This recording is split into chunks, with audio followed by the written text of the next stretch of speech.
오늘은 마가복음 18번째 시간입니다. 마가복음 18번째 시간으로 마가복음 10장 17절부터 31절까지 말씀을 가지고요. 누가 바늘길을 통과할까? 누가 바늘길을 통과할까? 라는 제목으로 하나님 말씀 함께 시간 나누도록 하겠습니다. 오늘 본문은 우리가 잘 알고 있는 그 부자 청년에 관한 이야기입니다. 오늘 말씀이 마가복음 10장에 기록되어 있는데요. 이 마가복음 10장에 기록된 이 말씀은 이 마태복음에도 기록되어 있고 누가복음에도 기록될 정도로 이 이야기는 유명한 이야기입니다. 특히 이 부자 청년에 관한 이야기를 할 때는요, 이 이야기가 가장 이렇게 우리 귓가에 익숙한 게 그거 있지 않습니까? 낙타가 바늘길로 들어가는 것이 부자가 하나님 나라에 들어가는 것보다 쉽다. 쉽게 말하면 이 말은 무슨 말입니까? 안 된다는 얘기예요. 낙타가 여러분 바늘길에 여러분 들어갈 수 있겠습니까? 거의 불가능하잖아요. 근데 낙타가 바늘길로 통과하는 것이 부자가 천국 가는 것보다 더 쉬울 수 있다. 이 말은 다른 말로는 무슨 말입니까? 부자가 천국 가기가 어렵다. 여러분 이렇게 말한다는 것이거든요. 여러분들 이 말에 어떻게 동의하십니까? 여러분은 부자가 아니어서 나는 가난하니까 무조건 아싸 천국이다 이렇게 생각하시는데 이거는 부자건 가난하건 그렇게 따지는 그런 뉘앙스의 말이 사실은 아닙니다. 낙타가 바늘길을 통과하기 어렵다. 이거는 이제 일반인들도 다 성경적인 이야기를 아는 만큼요. 이야기는 참 많은 사람들에게 화제가 된 말인데 이건 이렇게 보면 됩니다. 일단 여기에 나와 있는 낙타라는 건 뭐냐면요. 이건 하나의 비유적인 건데 그 당시에 이스라엘 사람들은 큰 거를 얘기할 때 낙타 말고 또 얘기하는 게 있습니다. 코끼리를 얘기합니다. 낙타와 코끼리를 얘기할 때는 크다라는 걸 얘기하는 것이고요. 작다라는 걸 얘기할 때는 하루살이 아니면은 바늘귀 이렇게 얘기하는 것은 작다라는 그런 비유에 쓸 때 보통 이 말을 쓰게 됩니다. 그러니까 가장 큰 것과 가장 작은 것을 나타낼 때 보통 이 비유를 쓰는데 예수님 당시에는 실제로는요 이런 그 속담이 있었다 그럽니다. 코끼리가 바늘구멍을 통과하는 것보다 어렵다. 이런 말이 그 당시에 있었다 그러더라고요. 어쨌거나 이 속담을 인용해서 예수님이 하시고 싶은 말은요. 부자가 천국에 들어가는 것이 거의 불가능하다라고 말을 한다는 겁니다. 부자가 천국에 가는 것이 낙타가 바늘구멍을 통과하는 것보다 어렵다라는 이 말입니다.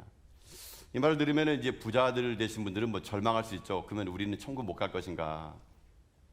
여러분 근데 그렇지 않습니다. 오늘 본문에 있는 말씀은 그런 뜻이 아니기 때문에 그런 겁니다. 낙타가 바늘길 통과하는 것보다 부자가 천국 가는 것이 어렵다. 여러분 이 말은요. 수많은 부자들에 의해서 이 말이 과연 이게 진짠가 이렇게 많은 사람들이 그 화제가 됐다고 합니다. 지난 2000년 동안 이 말은요 과연 정말 부자는 천국에 들어갈 수 없단 말인가? 어떻게 하면은 부자는 이 바늘길을 낙타는 바늘길을 통과하는 것처럼 어떻게 해야지만이 이 부자가 천국에 들어갈 수 있을 것인가? 이런 이야기가 있었다는 것인데요.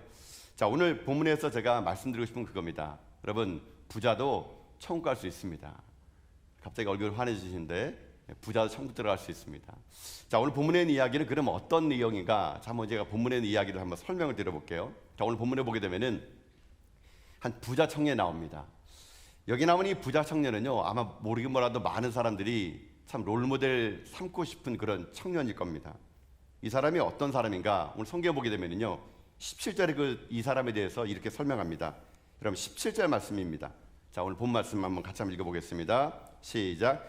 예수께서 길을 나가실새 한 사람이 달려와서 꿇어 앉아 묻자오되 선한 선생님이여 내가 무엇을 하여야 영생을 얻으리이까? 아멘. 자 여기 보니까 여기서는 어떤 한 사람이 달려왔다 그럽니다. 근데 이제 마태복음과 이제 그 누가복음 보게 되면은 이 사람이 어떤 사람인가라고 보게 되면요 누가복음에는 이 사람이 관리로 나와 있습니다. 관리. 이 관리라는 말은 이 헬라어로 아르콘이라는 말을 썼더라고요. 근데 이 아르콘이 그냥 관리가 아닙니다. 아주 고위급 공무원입니다. 1급 장관이에요, 이 사람은요. 그러니까 이 사람은 그냥 사람이 아니고 고위급 공무원, 1급 공무원 될 정도로 아르콘, 높은 지위에 있는 관원입니다, 이 사람은. 자, 근데 이 사람은 또 어떤 사람인가? 오늘 본문에 있는 말씀 22절 보게 되면요. 재물이 많은 사람이래요. 그러니까 돈이 많은 모양입니다. 자, 여러분 제가 이제 이 청년에 관한 이야기를 할 텐데 들어보세요. 일단 이 사람은 높은 지위가 있었고 돈도 많은 사람이에요. 큰 부자입니다. 이 정도만 하더라도 여러분 얼마나 부럽습니까? 야, 높은 관원에다가 돈도 많다. 근데 여러분 더 우리의 이 부러움에 아주 불을 지르는 이야기였습니다. 마태복음도 보면요, 이 사람이요 청년이래요. 청년. 글쎄, 여러분 나이 들어가지고 높은 고위 공무원에다가 돈 많으면은 열심히 노력하니까 그렇게 되겠지 이렇게 하는데, 마태복음에는 이해 안 되는 말을 합니다. 이 사람이 청년이래. 청년이면서 돈도 많고 높은 관원. 여러분 얼마나 부럽습니까? 그러면 우리가 이런 생각합니다. 이 사람이 높은 관원이고 청년이고 돈이 많으면 우리가 괜히 이제 위안 삼은 게 뭐냐면은 걔는 분명히 성격이 안 좋을 거야 막 이렇게 스스로 하면서 우리의 이 마음을 막 위안 삼으려고 그럴 것 같은데, 또 이 청년은 그런 청년이 아니에요. 우리가 생각한 것처럼. 오늘 아까 읽었던 17절 말씀 보게 되면요, 예수님께 달려와 꿇어 엎드립니다. 그러니까 이 청년은 열정도 있었고 겸손한 감도 있었던 거예요. 여러분 이게 얼마나 부럽습니까? 뭐 이런 사익감이 있으면 당장 여러분 그 딸 시집 보낼 정도로 1등 사익감이에요. 세상 부러울 게 없는 이 청년이 관심이 뭔지 아십니까? 돈도 많이 버는 게 아니에요. 영생이 무엇입니까? 신앙까지 좋아요. 신앙까지. 자, 여러분 이 청년에 관한 이야기를 다시 정리해 볼게요.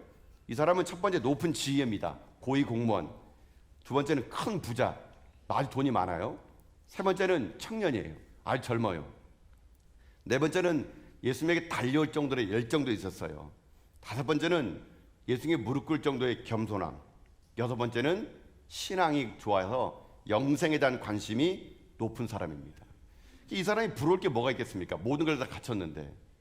근데 이 청년에게 한 가지 고민이 있었습니다. 그게 무엇이냐? 자기가 도저히 해결할 수 없는 게 하나 있었어요. 바로 죽음입니다. 죽음. 자기가 지금 다 누리고 있는 이것을, 죽음이라는 현실의 벽을 못 넘는 겁니다. 그렇게 자기가 누리고 행복했던 모든 것들을 다 자기가 갖고 있는데 죽음이라는 그 문은 넘지 못하는 겁니다. 그렇게 고민하는 찰나에 이 청년이 예수님에 대한 소문을 듣게 됩니다.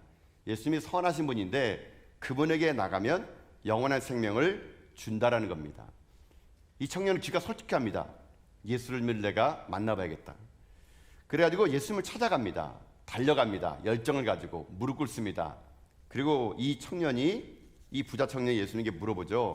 선한 선생님이요, 내가 무슨 선한 일을 해야 영생을 얻습니까? 이 부자 청년은 영생을 어떤 일을 해야지만이 얻는 건 줄 알았어요. 그러니까는 예수님께서 이 말을 듣고 예수님이 얘기합니다. 어찌 나에게 선하다고 하느냐? 선한 분은 하나님 한 분밖에 없다. 그러면서 이 청년에게 얘기합니다. 네가 영생에 들어가려면 계명을 지켜야 되는데, 살인하지 말아라, 간음하지 말아라, 도둑질하지 말아라, 거짓 증거하지 말아라, 속여 빼앗지 말아라, 내 부모를 구경해라, 이렇게 말하는 거예요. 근데 이 말을 듣고 이 청년이요 놀랄만 합니다. 아, 그거는요 내가 어렸을 때부터 다 했대요. 여러분 어렸을 때부터 이걸 다 했대요. 아주 그냥 당당하게 얘기합니다. 예수님께서 그 청년을 보고, 그 당당함을 보고 이 청년에게 한 가지 부족한 게 있다고 얘기합니다. 자, 여러분 21절 말씀이거든요. 자, 21절 말씀 읽어보겠습니다. 시작. 예수께서 그를 보시고 사랑하사 이르시되 내게 아직도 한 가지 부족한 것이 있으니 가서 내게 있는 것을 다 팔아 가난한 자들에게 주라. 그리하면 하늘에서 보화가 내게 있으리라. 그리고 와서 나를 따르라 하시니 아멘. 자, 예수님께서 이 청년을 이제 사랑하시고 말했다는 겁니다. 네가 모든 걸 다 했구나. 근데 네가 아직 한 가지 부족한 게 있다라는 거예요. 자, 여러분 여기서 한 가지 부족한 것은요, 이걸 다 하고 요거 안 한 것을 얘기하는 것이 아니에요. 영어로 말하면 어나더가 아닙니다. 그러니까 이거 다 해놨으니까 요거 하나만 더 해, 이게 아니고요. 예수님이 말하던 한 가지는 더 원입니다. 더 원. 그러니까 가장 중요한 걸 안 했다는 얘기예요. 가장 중요한 한 가지를 안 하고 너는 다른 걸 했구나. 이 한 가지는요, 어나더가 아니라 더 원. 이거를 해야 된다고. 이걸 해야 된다고. 가장 중요한 건 이걸 하나 안 하고 너는 다른 걸 했구나. 그러면서 가르쳐 준 게 뭐냐면은 내 소유를 팔아가지고 가난한 자들에게 나눠주래요. 그리고 나를 쫓아라 그럽니다. 이 말을 하고, 이 말을 듣고 이 청년이 근심에 가득해서 돌아가게 됩니다. 이 청년이 그 후로 성경에 나오진 않습니다. 이 청년이 지금 예수님 말을 듣고 진짜 가난한 자들에게 다 팔아주고 예수님이 쫓아왔는지, 아니면은 근심한 그 모습 그대로 살다가 그냥 세상을 갔는지, 이 이야기는, 이 청년의 이야기는 여기서 끝이에요. 자, 중요한 게 뭐냐, 이 청년의 뒷모습을 보고 제자들과 예수님이 나눈 그 이야기가 사실 이 부자 청년의 핵심입니다. 핵심. 낙타가 바늘게 통과하느냐 마느냐, 부자가 들어가느냐 마느냐, 이게 핵심이 아니고요, 이 본문의 핵심은 그 다음의 이야기가 핵심입니다. 자, 뭐라고 하느냐, 여러분 23절부터 25절까지 말씀 보십시오. 한번요. 자, 한번 읽어봅시다. 그 청년이 돌아간 다음에 예수님과 제자들이 이야기해요. 자, 한번 들어봅시다. 읽겠습니다. 시작. 예수께서 둘러보시고 제자들에게 이르시되 재물이 있는 자는 하나님 나라에 들어가기가 심히 어렵도다 하시니 제자들이 그 말씀에 놀랐는지라. 예수께서 다시 대답하여 이르시되 얘들아, 하나님의 나라에 들어가기가 얼마나 어려운지 낙타가 바늘기로 나가는 것이 부자가 하나님의 나라에 들어가는 것보다 쉬우니라 하시니 아멘. 자, 오늘 이 본문의 말씀 핵심은 예수님께서 말씀하신 것, 낙타가 바늘기에 나가는 것이 부자가 하나님 나라에 들어가는 것보다 쉬우니라 말한 다음에 이 제자들의 반응입니다. 이 반응이 이 본문의 핵심입니다. 핵심이 뭐냐, 이 제자들이 이 말을 듣고 질문을 던지는 26절의 말씀이요, 이 이야기 전체의 핵심이 되는데, 제자들이 뭐라고 얘기하느냐, 이렇게 얘기합니다. 여러분 26절 말씀 볼까 한번요. 자, 읽겠습니다. 시작. 제자들이 매우 놀라 서로 말하되 그런즉 누가 구원을 얻을 수 있는가 하니 아멘. 자, 이 말은 이게 핵심입니다. 26절이 주님께서 지금 돌아선 청년을 향해서 그 청년의 상황을 얘기했더니 제자들이 물어봅니다. 그럼 누가 천국에 들어갈 수 있습니까? 낙타가 바늘게 가는 것보다 부자가 하나님 나라에 들어가는 것은 그게 어려워, 쉬운 게 아니란다, 이렇게 합니다. 그때 이 제자들의 반응 놀랐는데요, 어떻게 놀랐냐, 매우 놀랍니다. 매우 놀라요. 매우 놀라 서로 말하되 그럼 누가 구원 얻습니까? 누가 천국에 들어갈 수 있습니까? 이렇게 말했다는 얘기예요. 자, 여기서부터 오늘 본문의 핵심이 나오는데요, 제자들이 왜 놀랐을까요? 부자가 천국에 못 간다는 그 단순한 이유 때문에 놀란 것이 아니고요, 이 제자들이 놀란 이유가 있습니다. 이거는 이 이야기 속에 담겨 있는 그 당시에 이 이스라엘의 문화를 좀 우리가 알아야 되는데요, 그 당시의 문화는 어떤 문화냐면 이런 문화였어요. 부자와 가난한 자들에 대한 사회적인 통념이 있었습니다. 사회적인 통념. 이 부자와 가난한 자를 바라보는 사회적인 통념이 뭐냐면요, 당시 유대인들은 부자는 하나님의 나라에 무조건 들어간다 했습니다. 가난한 자는 죄인이에요. 죄인. 그들이 볼 때는 가난한 자는 죄인이기 때문에 하나님 나라에 들어가지 못한다. 이게 그 당시의 사회적인 통념이었고 누구나 이거에 대해서 인정을 했었습니다. 이게 무슨 말인가? 자, 부자는요 어떤 사람이냐면 하나님의 복을 받은 사람이에요. 이 사람들은 부자다 보니까 시간적인 여유도 많아요. 그러니까는 안식일을 정확하게 지킵니다. 소득의 11조를 정확하게 내요. 그러니까 이들은 하나님께 복을 받은 거예요. 안식일도 지키고 소득의 11조 내고 기도도 하고 금식도 하고 모든 걸 한 겁니다. 그러니까 이들은 하나님의 복을 받았기 때문에 잘 살기 때문에 이들은 천국에 그냥 무조건 들어갈 수 있다. 이게 그 당시 사회적인 통념이었고, 가난한 자들은 왜 천국에 들어가기 힘들었냐면요, 가난한 자들은 먹고 살기 바빴습니다. 돈이 없으니까. 그러니까 먹고 살기 바빠가지고 안식일을 못 지키는 겁니다. 가난하기 때문에 11조를 못 내는 겁니다. 먹고 살다 보니까는 이들이 하나님 앞에서 제대로 신앙생활을 못하는 거예요. 그러니까 이들이 가난한 거는 가난한 중에도 예배를 못 드리고 11조를 못 내고 봉사도 못하고 기도 안 해가지고 하나님께 벌을 받았으니 그 당시 가난은 죄거든요. 가난한 자들은 어찌 보게 되면은 종교적인 그 생활을 할 시간적인 여유가 없다 보니까 죄인 취급을 받아가지고 가난한 자는 무조건 지옥 백성이 될 것이다. 이게 그 당시에 유대인들의 사회적인 통념이었습니다. 그러니까는 유대인들 입장에서는 부자는 무조건 하나님 나라의 입장권을 갖고 있는 사람이나 다름이 없는 거고, 제자들도 유대인이다 보니까 그 통념 속에 살아가는 겁니다. 당연히 부자가 천국 가는 거지. 그런데 예수님이 아니라는 겁니다. 그게 아니라고. 이 말이 그들에게 왜 적지 않은 충격이냐면요, 자기들은 지금 예수님을 따르기 위해서 모든 걸 버렸거든요. 나중에 그 말 합니다. 아니 우리가 다 버렸는데 그럼 우리는 어떻게 됩니까? 물어봐요. 자기는 예수님을 따르면서 다 포기했고 하나님 나라 회복을 위해서 자기들은 달려왔다 생각하는 겁니다. 근데 자기네들은 과연 어떻게 될 것인가? 이 제자들이 이런 생각을 갖게 된 겁니다. 자, 여러분, 이런 사회적인 통념이 왜 그러냐면요, 이게 말씀 때문에 그래요. 구약의 말씀에 이 말씀 때문에 그런 겁니다. 여러분 출애굽기 20장 8절부터 10절까지 말씀 보면은요, 이게 그 당시에 사회적인 통념 때문에 이런 건데 주님이 이 의식 구조를 바꾸려는 겁니다. 자, 한번 우리 출애굽기 20장 8절부터 10절까지 말씀 읽어보겠습니다. 시작. 안식일을 기억하여 거룩하게 지키라. 엿새 동안은 힘써 내 모든 일을 행할 것이나 일곱째 날은 내 하나님 여호와의 안식일인즉 너와 내 아들이나 내 딸이나 내 남종이나 내 여종이나 내 가축이나 내 문 안에 머무는 객이라도 아무 일도 하지 말라. 아멘. 자, 율법에는 분명히 기록된 게 있습니다. 안식일의 규정, 자기 자식, 아들, 딸로 시작해서 남종, 여종, 가축까지 머무는 객까지 안식일을 반드시 지켜라. 이게 율법이에요, 율법. 그런데 그 당시에 히브리인들, 유대인 중에 부자들은 어떻게 하느냐? 자기는 부자니까 안식일을 지키는 거예요. 하나님 앞에 예배를 드리는 겁니다. 그런데 자기의 종들은 어떻게 하느냐? 밭에 나가서 일을 시켰던 겁니다. 예수님 당시에는요. 밭에 나가서 수확철이 되게 되면은 그 수확철에 그 열매를 제대로 따지 못하면 열매가 썩거든요. 그러니까 부자들은 돈이 있고 여유가 있으니까 안식일에 가서 예배를 드리면서 자기들의 종은요 안식일날 일을 시키러 보냈던 거예요. 지금 예수님께서 꼬집고 싶은 것은요 이거라는 겁니다. 이거라는 거. 여러분 지금 이스라엘 사회에서 부자라는 개념은요 부로 인해 쉽게 율법을 지킬 수 있지만 가난한 자는 가난하다 보니까는 그 안식일을 지킬 수 없는 상황에 놓여있던 거예요. 여러분 이걸 그냥 오늘 우리나라 우리의 그 관점으로 얘기하면 이렇게 얘기할 수 있을까요? 사장님입니다. 돈 많은 사장님이에요. 돈도 많고 사장님이다 보니까 여유가 있습니다. 자기는 그래서 매일 주일마다 교회 와서 예배를 드려요. 교회에서 헌금도 합니다. 봉사도 합니다. 그러니까는 사람들 볼 때는 야 저분은 하나님 복을 줘가지고 사업도 잘 되고 정말 잘 나가는구나. 근데 이 사장님이 직원은 맨날 일요일만 되면 주일만 되면은 기독교이든 기독교 아니든 맨날 공장에 나서 일하라 그럽니다. 그러나 직원들은 지금 사장이 자기 목줄을 짚고 있으니까 뭐 일을 안 할 수가 없는 겁니다. 그러니까 주일날에 나가서 일을 하고 월급은 많이 주지 못하니까 직원들이 먹고 살기 힘드니까 제대로 헌금도 못하는 겁니다.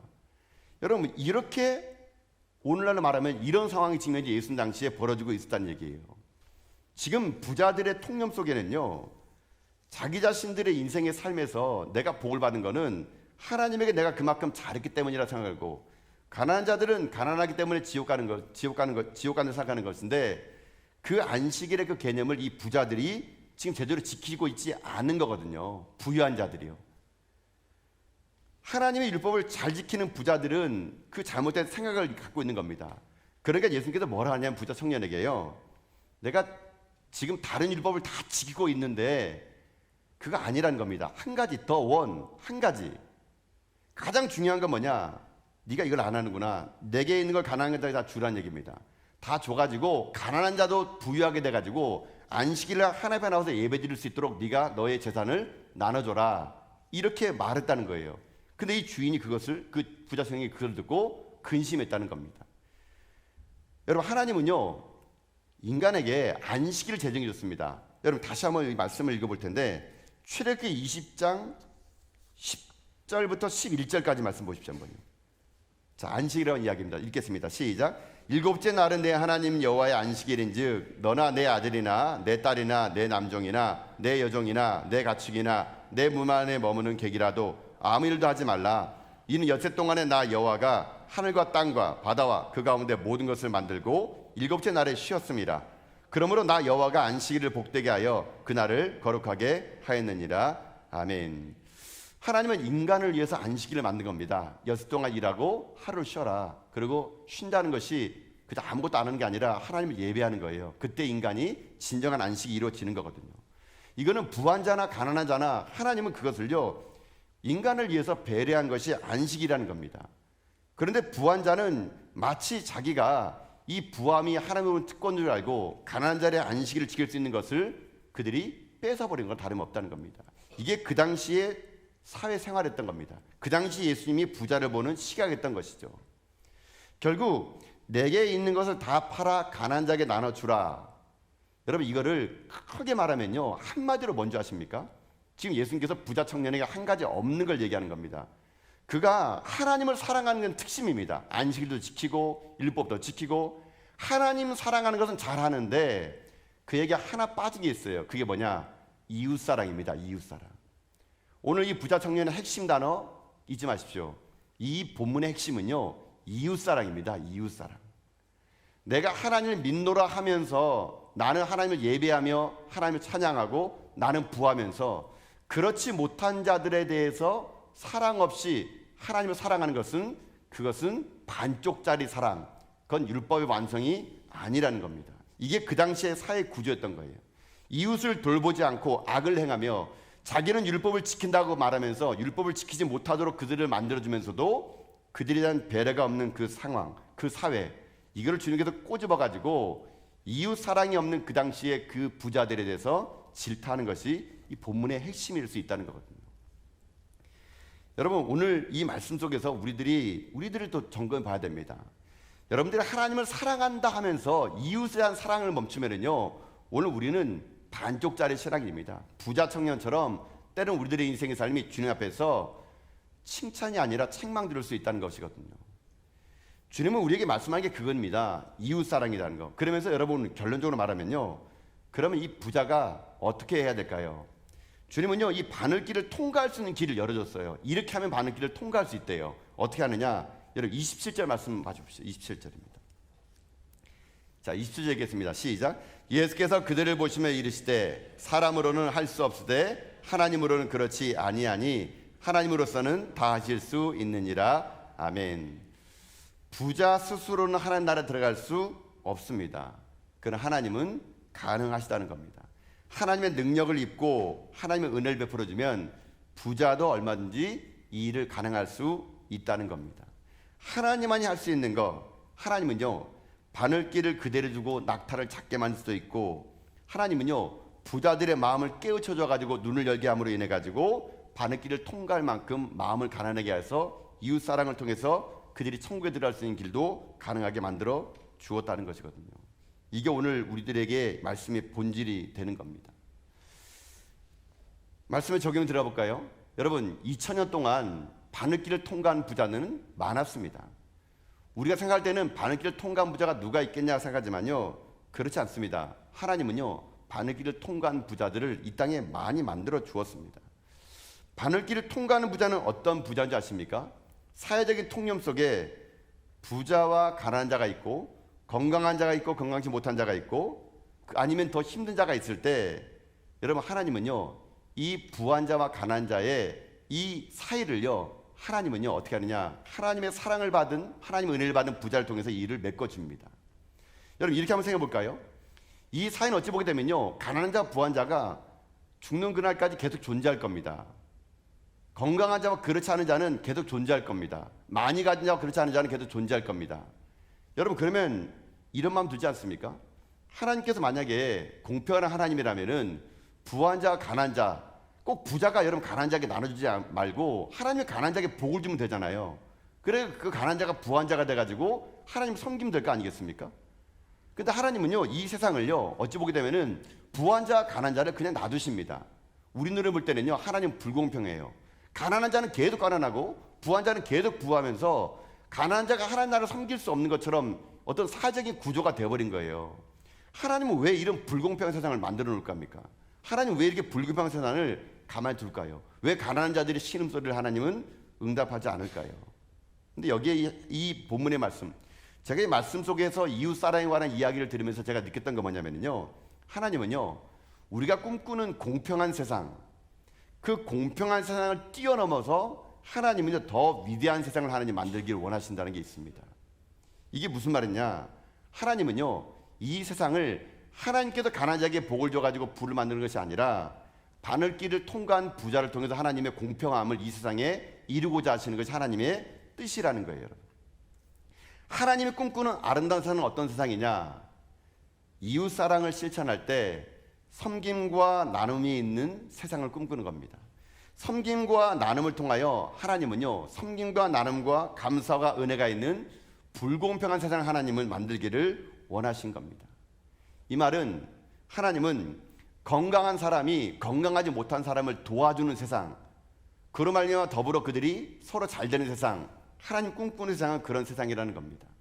내가 누군가를 도와줌으로 인해 가지고 도움을 통해서 이웃 사랑을 실천함으로 인해 가지고 서로가 그 실천한 사랑을 받고 감사하고 은혜를 나누는 그런 세상. 하나님 원하시는 불공평한 세상은요, 바로 이런 세상입니다. 섬김과 사랑을 통해서 감사와 은혜가 흘러가는 그런 세상 말입니다. 그래서 이 세상에 여러분, 우리가 누구를 도울 수 없다는 것은 그것은 불행한 겁니다. 도울 것도 없고 도움받을 것도 없는 세상보다는요, 도울 수 있고 도움이 있는 사람, 도와줄 대상이 있는 거, 여러분 이게 오히려 우리 가운데 행복한 세상이 될 수 있는 거거든요. 섬길 것이 없는 세상보다는 섬길 것이 있는 세상이 오히려 우리에게 더 행복한 세상이 될 수 있다는 겁니다. 부자 청년의 핵심은 이겁니다. 우리가 이 세상을 살아가면서 하나님을 믿노라가면서 하나님을 섬긴다 그러면서 이웃에 관한 그 사랑을 중단해 버린다면 우리가 갖고 있는 것이 아무것도 아님을 고백하게 만들어서 내가 가지고 있는 것이 아무리 적을지라도 이것을 흘려보낼 줄 알을 때 하나님은 우리의 그 바늘길을 통과한 부자를 통해서 세상을 공평하게 만드는 거, 이게 하나님의 뜻이라는 겁니다. 뜻. 그런 여러분, 우리들의 인생의 삶에 이 하나님의 사랑으로 이웃을 볼 줄은 그런 눈이 있어야 됩니다. 내가 뭘 많이 가져야 누군가를 나눌 수 있는 게 아니고요, 하나님의 은혜를 받은 사람은 그렇지 않은 사람에게 이 하나님의 사랑을 흘려보내줘야 되는 겁니다. 그래야 그들을 통해서 세상이 공평해지는 겁니다. 하나님은 지금도 불공평한 세상을 그대로 놔둘 겁니다. 누구를 통해서 채우느냐? 하나님의 은혜를 받은 자들이 그 불공평함 속에 들어가서 내게 있는 그 사랑을 세상을 흘려보내주는 것, 그걸 통해서 하나님은요, 이 세상이 더욱더 아름다워지기를 원하는 것이거든요. 이런 걸 뭐라 말하느냐? 이런 걸 생명의 흐름이라고 합니다. 생명의 흐름. 하나님은 교회를 하나님의 은혜를 가득한 곳으로 만들었습니다. 그 교회는 그 교회만을 위해서 존재하는 것이 아니라 생명의 흐름 흘려보내주는 겁니다. 마치 물이 높은 곳에서 낮은 곳으로 내리는 것처럼 자꾸 교회는요, 흘려보내주는 겁니다. 그럴 때 그 흐름을 통해서 어떻게 되느냐? 오히려 교회가 더 승진하게 자랄 수 있게 되는 거거든요. 물이건 공기든 마찬가지입니다. 고여있으면 썩습니다. 흘려보내줄 때만이 그 근원으로 살고 흐름을 받은 자도 살 수가 있게 되는 거거든요. 부자 청년, 그는요, 자기가 갖고 있는 그것을요, 흘려보내줘야 됩니다. 그로 인해 자기도 살고 그 흐름을 받은 사람도 살 수 있는 거, 그게 하나님이 꿈꾸는 것이겠죠. 여러분들은 오늘 어떤 세상을 꿈꾸고 계십니까? 하나님이 여러분이 원하시는 것이 무엇입니까? 부자라는 개념이요, 많고 적음을 말하는 것이 아니고요, 은혜 받은 자를 얘기하는 겁니다. 은혜 받은 자. 여러분 하나님의 은혜를 받았습니까? 그걸 세상으로 흘려보내주셔야 됩니다. 이 땅에 소외되고 아파하고 힘들어하는 자들에게 손을 내밀어줘서 내가 갖고 있는 하나님의 은혜를 흘려보내줄 때 그런 자가 천국에 들어갈 수 있는 하나님 백성이 될 수 있다라는 것이거든요. 교회는요, 늘 언제나 흘려보내준 교회가 돼야 됩니다. 제가 그래서 여러분 일전에 그런 말 하지 않았습니까? 우리 전화교회는 저수지 같은 교회가 되면 안 된다고요.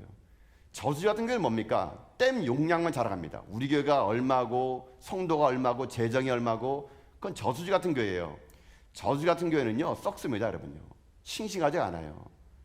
정말 교회는 뭐냐면 저수지 같은 교회가 아니라 강물 같은 교회입니다. 자꾸 흘려보내주는 겁니다. 흘려보내주는 거. 흘려보내줄 때 오히려요, 물의 근원이 더 싱싱할 수 있는 거거든요.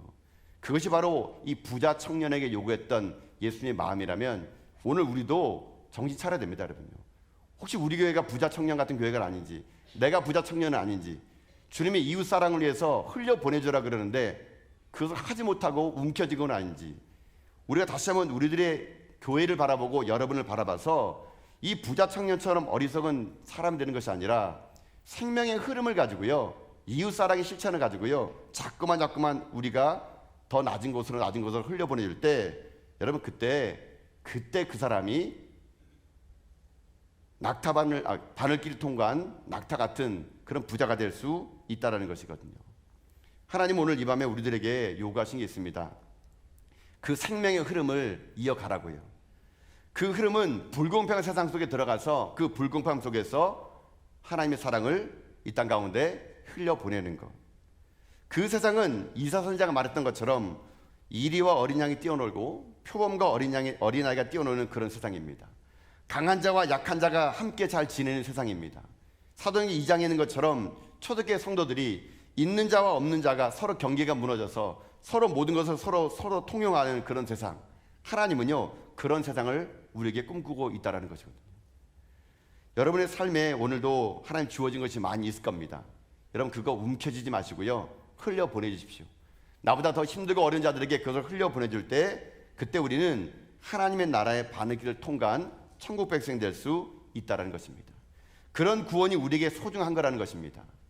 오늘 여러분의 삶에 하나님의 사랑을 가지고 우리 이웃들에게 이 시대의 바늘길을 통과한 부자답게 여러분이 하나님의 사랑을 흘려보내주고, 그렇잖아요. 우리 전화교회가 그 사랑을 가지고요 이 땅에 구석구석 하나님의 그 은혜를 흘려보내주는 그런 교회가 될 수 있길 주님의 이름으로 축복합니다. 교회는요 바로 이런 교회가 돼야 됩니다. 성도는요 바로 이런 성도가 돼야 됩니다. 불공평한 세상에서 하나님의 공평을 이뤄지는 사람, 불공평한 이 세상에서 하나님의 공평을 이 땅 가운데 실천해주는 그런 교회, 그럼으로 인해 가지고 하나님의 사랑이 우리를 통해서 흘러가는 거, 그게 주님이 꿈꾸는 진정한 하나님 나라를 바른 길로 통과한 천국에 사는 걸 잊지 마시면서 오늘도 우리들의 인생의 삶이 그 구원의 소중함을 알고 이 시대 주님 오시는 그날까지 하나님을 사랑한 만큼 이웃을 사랑하며 살아갈 수 있는 하나님의 귀한 믿음의 성도 다 될 수 있기를 여러분 주님의 이름으로 축복합니다.